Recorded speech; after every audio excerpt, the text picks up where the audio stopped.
Hello दोस्तों, साहिल easy investment में आप सबका एक बार फिर से बहुत स्वागत करता हूं। दोस्तों बात करते हैं आज के इस एनालिसिस में टेक महिंद्रा शेयर के बारे में। ओवरऑल मार्केट में जिस तरीके से यहां पर अनसर्टेनिटी और वॉलेटिलिटी देखने को मिल रही है, इसी के बीच में आज के दिन यहां पर इस शेयर में, इस आईटी शेयर में काफ़ी बड़ी गिरावट देखी जा रही है। और इस गिरावट के पीछे अगर वजह की बात करें तो कहीं ना कहीं इसके पीछे वजह निकल कर आ रही है, वो है यूएस की। ठीक है, ये न्यूज़ निकल कर आ रही है यूएस से। अब आखिर वजह क्या है, इसके बारे में यहाँ पर बात करेंगे। और उसके बाद सेकंड नंबर पे दोस्तों हम बात करेंगे चार्ट्स के अंदर में हमारे लेवल्स क्या निकल कर आ रहे हैं, सपोर्ट रेजिस्टेंस का लेवल क्या कहता है, मूविंग एवरेज का लेवल क्या कहता है, आरएसआई का लेवल क्या कहता है। दोस्तों टॉप लेवल का टेक्निकल एनालिसिस करेंगे। और ये जो न्यूज़ है दोस्तों, इस न्यूज़ के आधार पर हम ये देखेंगे कि आगे फर्दर और कितनी गिरावट आ सकती है, कितनी यहाँ पर टेंशन है। तो हमें एज अ अपॉर्चुनिटी लेके चलना चाहिए या हमें यहाँ पर एक टेंशन की तरह लेके चलना चाहिए, सारी चीज़ों को देखेंगे। बिगिनर के लिए वीडियो एक लर्निंग कंटेंट होने जा रहा है, बहुत कुछ सीखने को मिलने जा रहा है। नए हो तो चैनल को सब्सक्राइब कर सकते हो, वीडियो पसंद आए तो एक लाइक ज़रूर कर दीजिएगा। चलते स्टार्ट करते हैं, लेट्स गो दोस्तों। तो शेयर्स ऑफ आईटी स्टॉक्स की बात करें जो क्रैश हुए हैं 28 फरवरी के दिन में। ठीक है, concern over US president Donald Trump fresh tariff threats, जो फ्रेश टैरिफ लगाने का जो खतरा है दिखाई दे रहा है वो अमेरिका की तरफ से, जिसकी वजह से जो आईटी स्टॉक्स हैं वो बुरी तरीके से क्रैश होते हुए दिखाई दिए हैं। Continue to negatively impact the market, the IT index extended losses for 7 consecutive sessions. 7वें दिन लगातार यहाँ पर अपने आईटी जो इंडेक्स हैं वो लगातार गिरते दिखाई दिए, नियरली 4% तक क्रैश हुए हैं। Data showed that US weekly jobless claim rose more than unexpected last week, adding to worries that the world's largest economy may be slowing with inflation expectations surging due to Trump's tariffs.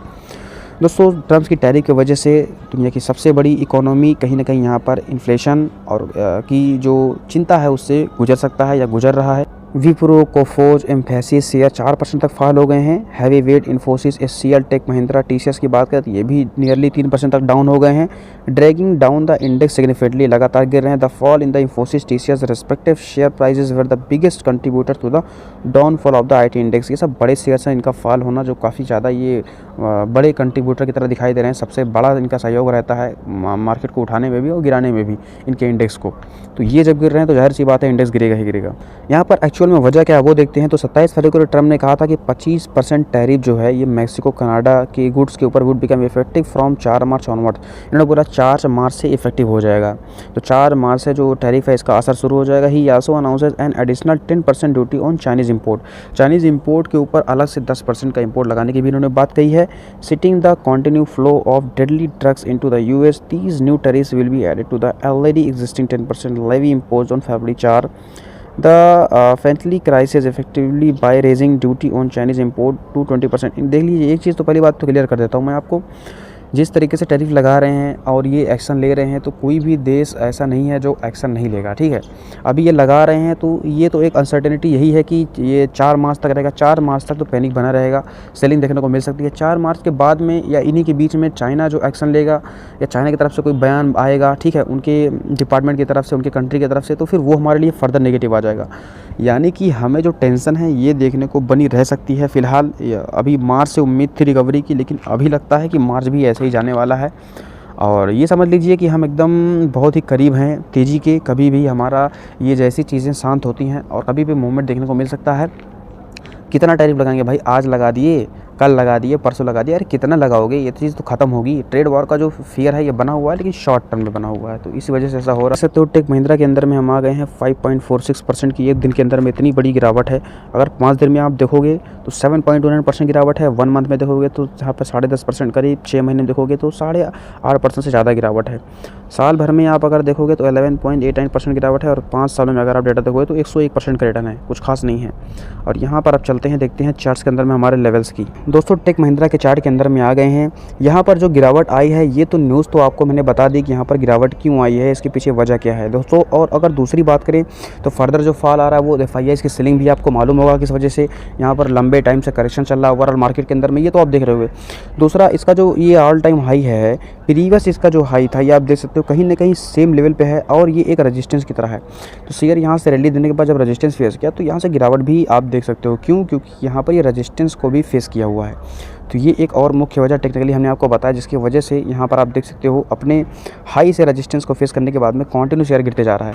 लेकिन नीचे जो important क्या था, इसके लिए एक important support का level था, ये जो 1600 के आसपास का लेवल है, ठीक है। यहाँ से इस लेवल को तोड़ने के बाद में वापस इसके अंदर में बड़ी गिरावट आप देख सकते हो। अब यहाँ से बात करते हैं हमारे नेक्स्ट लेवल की, क्या है जो हमारा सपोर्ट का लेवल है। अब दोस्तों हम यहाँ पर बात करते हैं फर्दर गिरावट की। अगर फर्दर गिरावट यहाँ पर आती है तो आप देख सकते हो 1450 का लेवल है, यहाँ तक गिरावट आ सकती है, क्योंकि 1450 के लेवल पे यहाँ पर इंपॉर्टेंट शेयर ने सपोर्ट लिया हुआ है, यहाँ तक फॉल हो सकता है। अगर 1450 का लेवल टूटता है तो इसके नीचे हमने देख सकते हो जो लेवल ड्रॉ किया है 1400 का लेवल, ये लेवल आप देख सकते हो यहाँ पर इसके लिए रजिस्टेंस रह चुका है। शेयर यहाँ से जब नीचे आकर के जब ऊपर रैली दिया था, इसको रेस्पेक्ट किया था, यहाँ से नीचे आ गया था, तो ये लेवल इसका नेक्स्ट सपोर्ट रहने वाला है। और इसके नीचे बात करें हमारा तो 1350 का लेवल फाइनल लेवल देखने को मिल रहा है, क्योंकि 1350 पे यहाँ भी सपोर्ट लिया हुआ है और यहाँ भी सपोर्ट लिया हुआ है। तो ये कुछ इस तरीके से लेवल हैं, हमने यहाँ पर इसलिए स्क्रीन को यहाँ पर चार्ट को शॉर्ट करके बताया है। अब जूम करके आपको दिखाते हैं, तो ये आप देख सकते हो इंपॉर्टेंट लेवल्स। नंबर 1 जो ये सपोर्ट रहा है 1450, नंबर 2 जो यहाँ पर रेजिस्टेंस रहा है, ठीक है। इसके बाद नेक्स्ट लेवल जो यहाँ से रिटेस्ट करके फिर वापस इसको ब्रेक किया था, तो ये लेवल है 1350। ये कुछ लेवल्स हैं जो डाउन साइड में आपको देखने को मिल सकते हैं। बाकी मार्केट में जब भी रिकवरी आएगी तो आपको मूवमेंट अच्छा देखने को मिल सकता है। शॉर्ट टर्म में काफ़ी रिस्की दिखाई दे रहा है। शेयर जब तक 1600 के ऊपर था तब तक काफ़ी ज़्यादा चांसेस थे, और काफ़ी ज़्यादा शेयर इतना लंबा वक्त भी लिया था, क्योंकि यहाँ से कभी भी ये बाउंस बैक कर सकता था ऑफ साइड के ऊपर। लेकिन जिस तरीके से ये टैरिफ न्यूज़ और FIIs की सेलिंग है, इसको रुकने नहीं दिया और आखिरकार तोड़ करके नीचे ही ले आया है, तो हमारे लिए काफ़ी नेगेटिव है। 50 डे मूविंग एवरेज 1671 के लेवल पर ट्रेड कर रहा है, तो उससे काफ़ी डिस्टेंस आ चुका है।